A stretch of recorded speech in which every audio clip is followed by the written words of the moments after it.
루벤 자손과 갓 자손은 심히 많은 가축대를 가졌더라. 그들이 야셀 땅과 길르앗 땅을 본즉 그곳은 목축할 만한 장수인지라.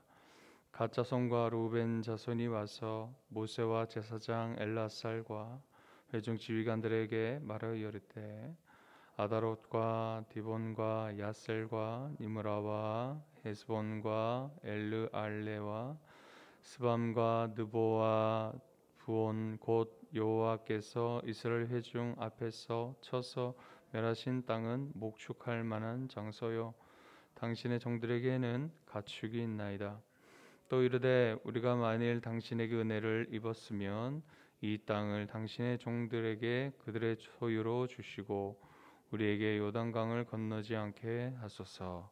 모세가 갓 자손과 루벤 자손에게 이르되 너희 형제들은 싸우러 가거늘 너희는 여기 앉아 있고자 하느냐. 너희가 어찌하여 이스라엘 자손에게 낙심하게 하여서 여호와께서 그들에게 주신 땅으로 건너갈 수 없게 하려 하느냐. 너희 조상들도 내가 가데스바네아에서 그 땅을 보라고 보냈을 때에 그리하였었나니 그들이 에스콜 골짜기에 올라가서 그 땅을 보고 이스라엘 자손을 낙심하게 하여서 여호와께서 그들에게 주신 땅으로 갈 수 없게 하였었느니라.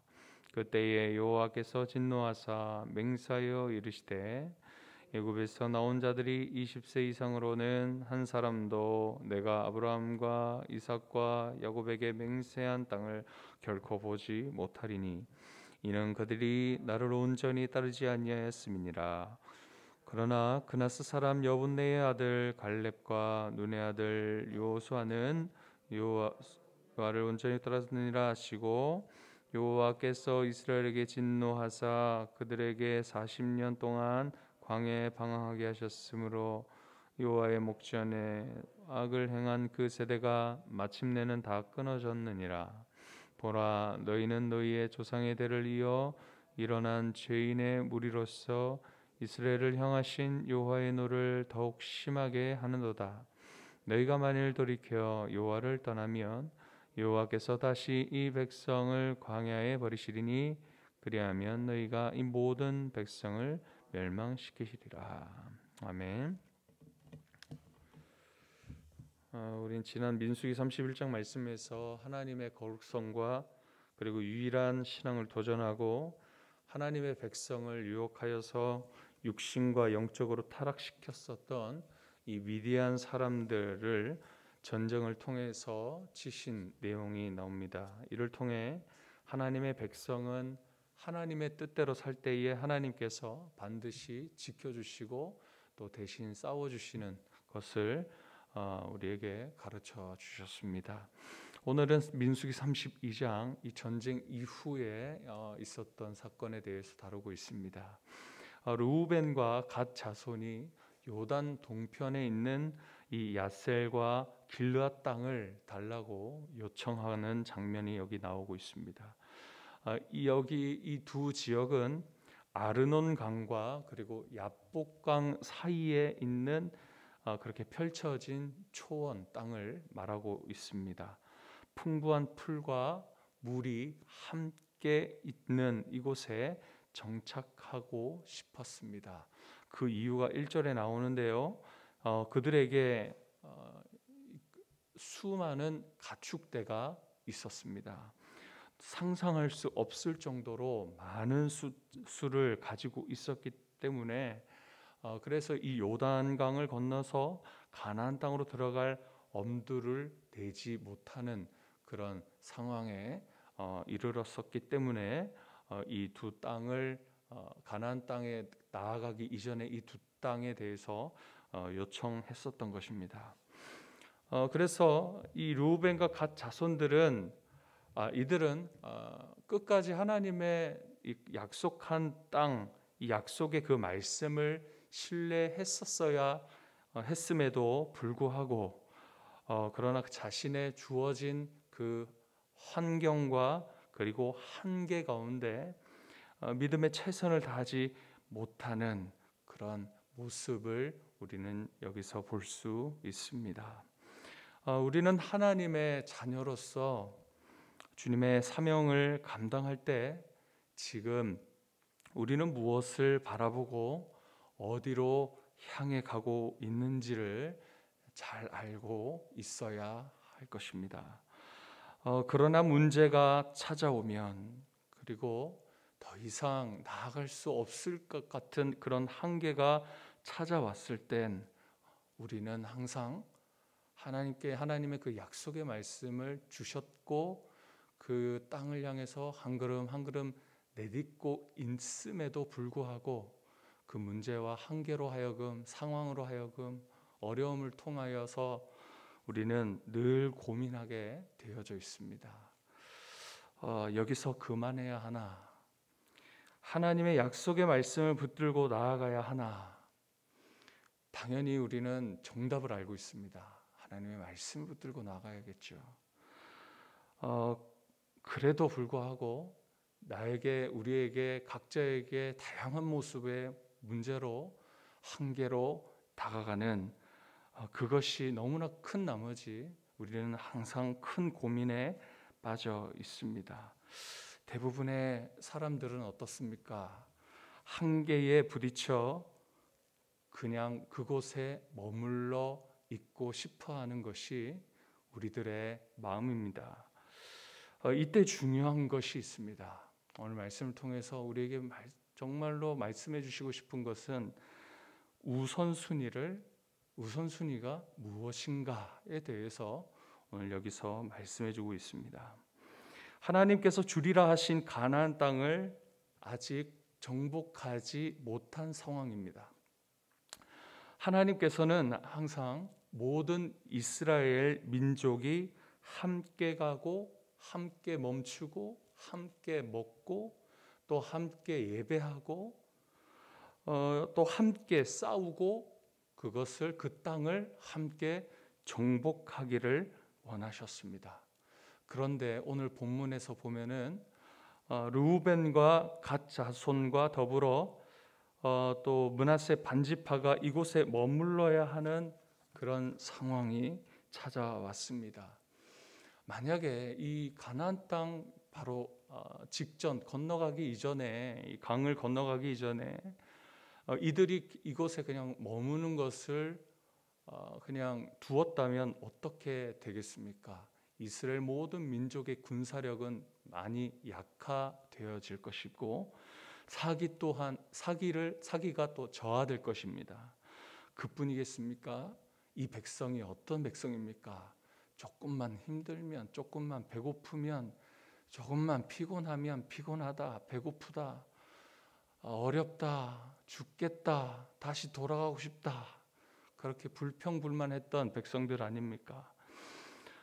그들이 가만 있지도 않을 것입니다. 이 요청 이후에 모세는 그들에게 책망과 더불어 이전에 과거의 이야기를 하면서 그때 하나님의 진노의 맹세를 통해 이 직면한 문제와 한계 앞에서 우리에게 무엇이 우선순위가 되는가에 대해서 가르쳐주고 있습니다. 6절에서 9절까지는 그들의 요청에 책망하는 이 모세를 우리는 볼 수 있습니다. 모세는 말합니다.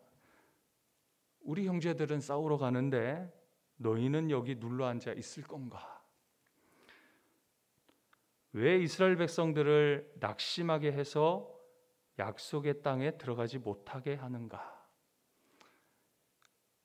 이는 가데스 바네아 12 정탐꾼의 보고 이후에 불신하여 낙심을 불러일으켰던 사건과 같다고까지 그렇게 말하며 책망하는 모세를 볼 수 있습니다.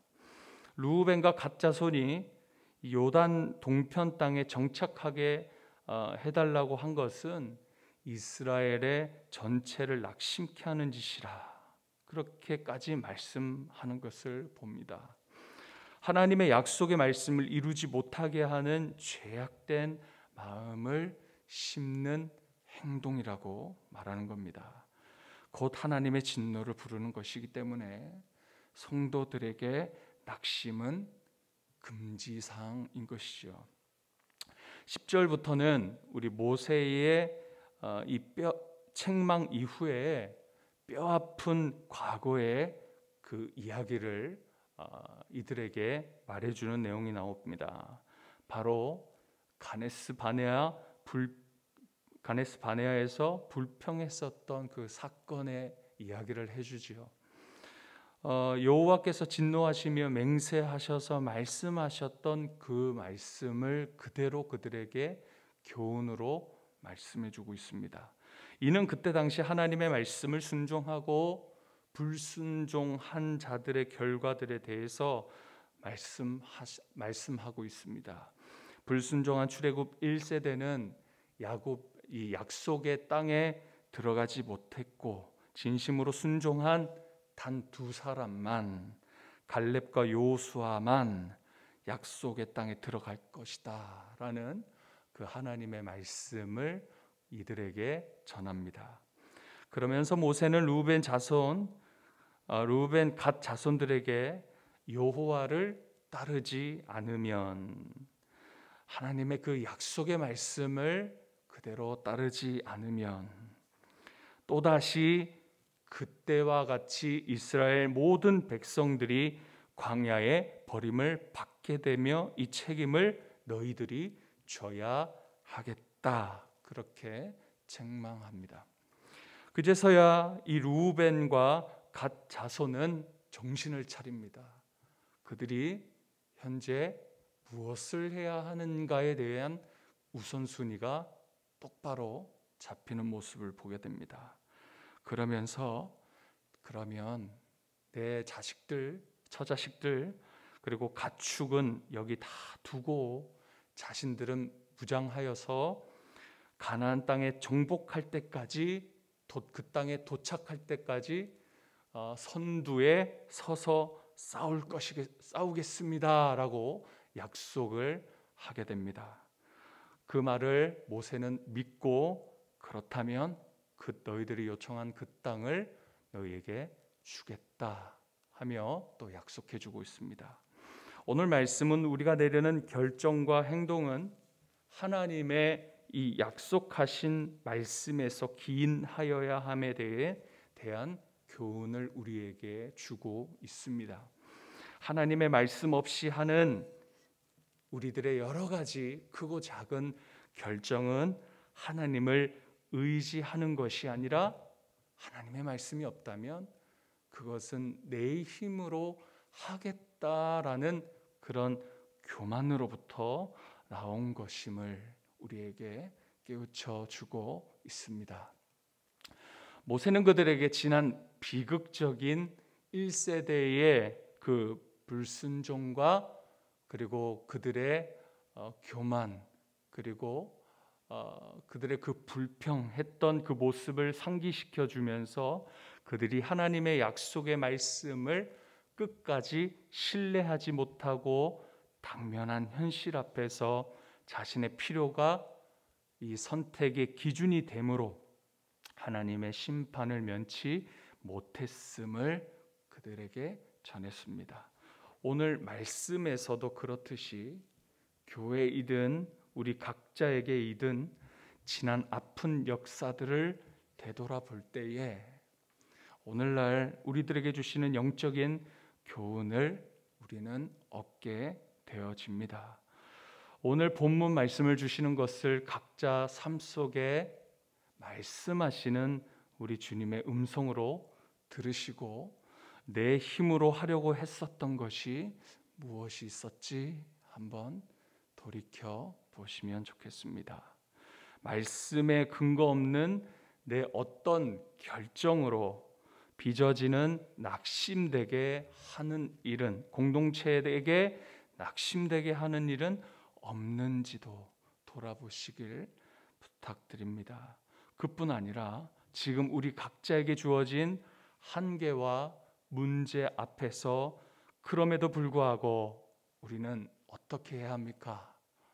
하나님의 말씀을 붙들고 나아가고자 하는 믿음의 몸부림이, 그 모습이 무엇이 있는가를 우리는 곰곰이 기도하며 하나님께 여쭤봐야 하는 것입니다.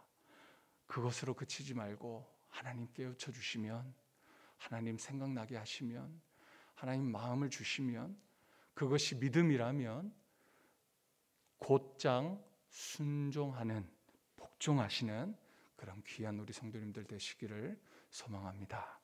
기도합니다. 하나님 감사합니다. 우리는 르우벤과 갓자손과 같이 연약하여서 부딪히는 문제와 한계 앞에 늘 고민하고 내 뜻대로 결정을 내리는 실수를 범하게 됩니다.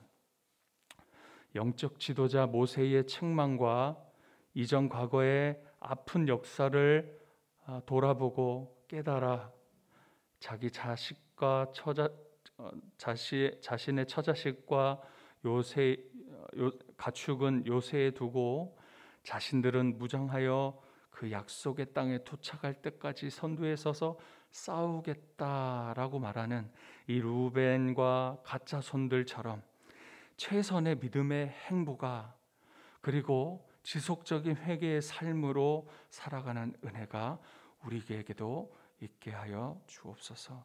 오늘 우리 자신을 돌아보고 주님의 말씀 안에 진리를 발견되어지는 그런 기도의 시간도 되게 하여 주옵소서.